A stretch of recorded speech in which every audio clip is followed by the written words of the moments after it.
कहाँ होगा? नई बात सुन रहे, पहली बार सुन रहे? कहीं नहीं होगा। दिल्ली रहेगी, यमुना का कंठा रहेगा फाइनल विनाश में, तो फिर स्वर्ग कहाँ होगा?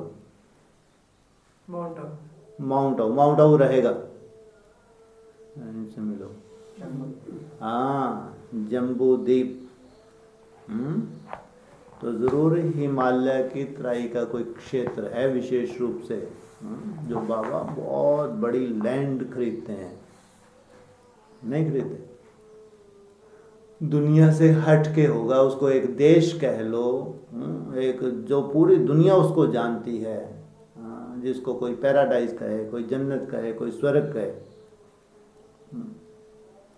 वहाँ दुनिया का कोई भी ऐसा साधन नहीं जो वहाँ मौजूद ना हो, और वहाँ की साइंस इतनी रिफाइन होगी, शायद आज वो साइंस भी कल्पना नहीं कर सकती कि 10-15 साल में हम कैसा रूप धारण करने वाले हैं, क्योंकि अव्यक्त वाणी में उसका इशारा दिया है।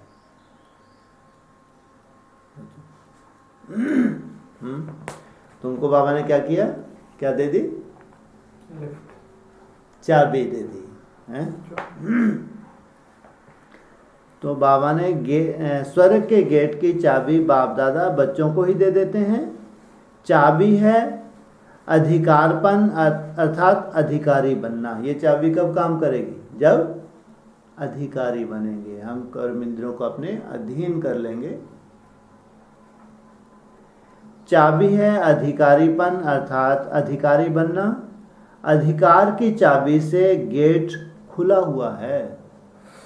अगर तुम अधिकारी हो, कर्म इंद्रियों पर तुम्हारा अधिकार हो गया है, तो जैसे कि गेट खुला हुआ है, तो नंबर 1 अधिकारी कौन बनता है? अर्थात अधिकार द्वारा गेट पहले कौन खोलता है, उसको भी अच्छी तरह से जानते हो।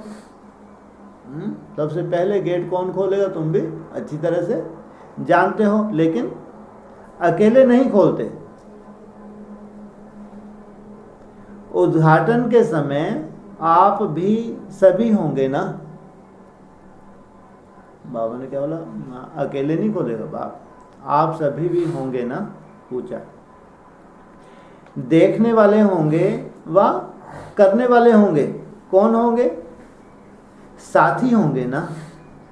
कम से कम ताली बजाने के साथी तो होंगे ना। जब स्वर्ग का गेट का उद्घाटन होगा तो कम से कम क्या करेंगे? ताली तो बजाएंगे ना। खुशियों की पुष्प वर्षा करेंगे ना। बाप दादा समय की समीपता को देख हर बच्चे का बाप दादा के साथ क्या संबंध है देख रहे हैं। ये सब नज़ारे आने वाले हैं, या ये भी काल्पनिक है कि यहाँ समीपता की बात की थी। हर बात में समीप। यहाँ अगर बाप का उद्घाटन होगा तो समीप बाप के साथ एंट्रेंस होगी, तो समीप रेजिडेंस होगा, तो समीप वर्ल्ड सर्वेंट ना, विश्व सेवादारी बाप के साथ चक्कर लाएंगे, तो समीप। ब्रॉड ड्रामा में भी समीप। तो कम से कम ताली बजाने का तो होंगे ना। तो खुशियों की पुष्प वर्षा करेंगे ना। बाप दादा समय की समीपता को देख हर बच्चे का बाप दादा के साथ क्या समीप संबंध है देख रहे हैं। अति समीप कौन है और समीप कौन है? एक होता है अति समीप और दूसरा समीप। और थोड़ा सा दूर से देखने वाले कौन? बच्चों का डबल भविष्य बाप दादा के सामने आता है। एक संगम युग का भविष्य अर्थात बाप समान बनने का भविष्य, और दूसरा फर्स्ट जन्म का भविष्य अर्थात स्वर्ग का भविष्य। यहाँ समानता में समीप होंगे, वहाँ संबंध में समीप होंगे। अभी समान, वहाँ जन्म जन्मांतर संबंध में समीपता। जितना यहाँ समीपता द्वारा सदा साथ हैं, उतना ही मूल वतन में भी ऐसी आत्माएं साथ साथ हैं। मूल वतन में कितनी देर रहते हैं? वहां भी साथ साथ है मूल वतन में। कितनी देर रहते हैं मूल वतन में?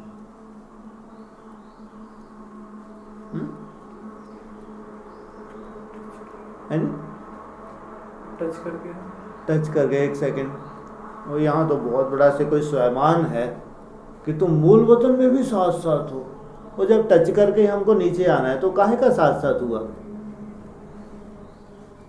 अगर टच कर, सबसे पावरफुल आत्मा सबसे कम समय मूल वतन में रहती है, गई और आई, और यहाँ तो ऐसे कर रहे जैसे कि बहुत बड़ा कोई स्वयमान हो। ये नहीं, दोबारा पढ़ के सुनाए। अच्छा, एक बार और सुन लो। यहाँ समानता में समीप होंगे, वहाँ संबंध में समीप होंगे। जितना यहाँ समीपता द्वारा सदा साथ हैं, उतना ही मूल वतन में भी ऐसी आत्माएं साथ साथ हैं। तो कितना बड़ा रहस्य होगा ये, अगर टच करके ही वापस आ गए। हाँ, तो इतना बड़ा स्वयमान याद दिलाने की क्या जरूरत है कि मूल वतन में भी तुम साथ साथ रहोगे। ये भी रहस्य बाकी हैं खुलने, या खुल गए? कायदा भी क्या कहता है? जो जितना पावरफुल योगी हो उतना ही अव्यक्त ज्योतिर्लिंगम के साथ ज्यादा रहना चाहिए उसको, या टच किया और आगे। हाँ, अरे इतनी तपस्या की, दिन रात तपस्या की, तुम्हारी तपस्या सिद्ध हुई, तुमने टच किया और नीचे आ गया। ऐसी तपस्या किस काम की? जो सच्चे योगी हैं संगम युग पे, वो कभी स्वर्ग के लिए तपस्या करते ही नहीं, कभी नहीं करते कि महल मिल जाएंगे, महल वो मिल जाएंगे, जहाज मिल जाएंगे, ये मिल जाएगा, वो मिल जाएगा। हाँ, जो सच्चे योगी हैं वो कभी स्थूल स्वर्ग, भले कितना भी सच्चाई भले क्यों ना हो उसकी, लेकिन उनका आधार कभी स्थूल स्वर्ग होता ही नहीं। तो बाबा ने कहा यहाँ समीपता में समीप होंगे और वहाँ संबंध में समीप। जितना यहाँ समीपता द्वारा सदा साथ हैं, उतना ही मूल वतन में भी ऐसी आत्माएं साथ साथ हैं। और स्वर्ग में भी हर दिनचर्या में संबंध के साथ हैं। जब स्थूल स्वर्ग की शुरुआत होगी तब भी साथ साथ। जैसे यहाँ तुम ही से बोलूं, तुम ही से खेलूं, तुम ही से के साथ निभाऊं, वैसे भविष्य में भी सवेरे सवेरे से साथ बगीचे में खेलेंगे, रास करेंगे, पाठशाला में पढ़ेंगे, सदा मिलते रहेंगे और फिर साथ साथ राज्य करेंगे।